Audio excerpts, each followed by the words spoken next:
Well, thanks for joining us. It's Rob Rizzuto with the Republican here with Executive Editor Wayne Phaneuf and International Political Consultant Tony Cignoli. I'm sorry, I'm a little tired here. It's a long night already. Been a long night. Yeah.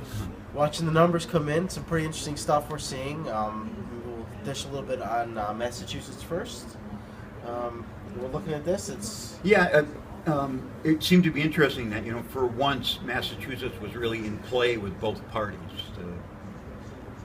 Several media outlets haven't even called it yet, although Clinton is a little bit ahead of Bernie Sanders, and it looks like she's going to take it. Fox News did call Massachusetts for Clinton, but they're only a few thousand votes ahead out of over 1 million votes. And Trump ran away with it in Massachusetts. So here, Trump can now say that he won what is known as the state with the smartest people in the country in it. Bragging rights. I think that's what a part of this is with Massachusetts right now. And you're right. We haven't seen this kind of contention in Massachusetts in the longest time on both sides.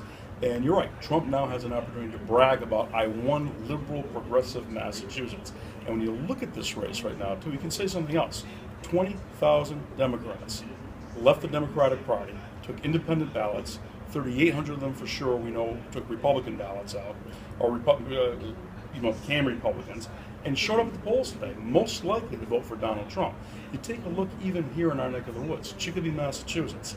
The Republican ballots ran out at the polling places. They had to make copies on copy machines to provide enough Republican ballots. Something happened here today, no question about it.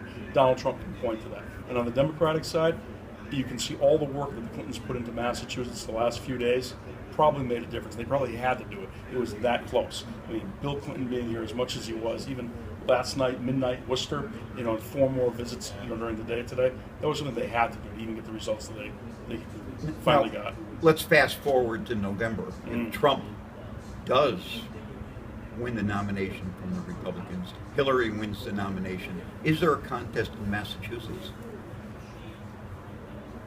Well, anything's possible. I guess that's the tagline of this year.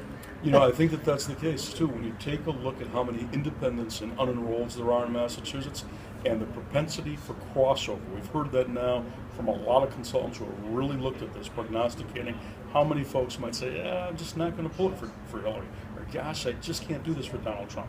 Can there be some crossover there? And looking at those ayes and those unenrolleds, what's the reality of it? And there are more independents and unenrolleds in Massachusetts now than there are Democrats. It's nice to have, for once in the last 20 years or so, Massachusetts counting as a state that's in play. Absolutely. It gets us attention, and the other thing, it makes them spend political campaign money here, too. And that's always good for our economy. Good for business. Yes. The last 72 hours, we had John Kasich here. We had Hillary's campaign go all over the entire state. Trump himself wasn't here, but they had a presence. And Bernie was here. And Bernie's been here time and time again. There's been a lot going on. This was not the case in 2012, and who knows if it will be next time around. But it's been a fun couple of weeks for sure. It's good, too, for the process overall, too. So many new people have come out. Whether you like Donald Trump or don't like him or Bernie Sanders, they've brought a lot of people to the game, and that's a good thing. And now, where do these folks go down the road? In legislative races and in other races in the Commonwealth of Massachusetts. They continue to stay involved. Hopefully they do.